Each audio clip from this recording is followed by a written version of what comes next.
విశ్వేశలింగమై కనికరించరా విధి లిఖితమునిక పరపర చరిపి అమృతమి కురిపించరా రామేశలింగమై మహిమ చూపరా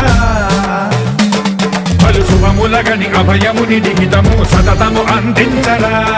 గ్రహణం నిధనం పాప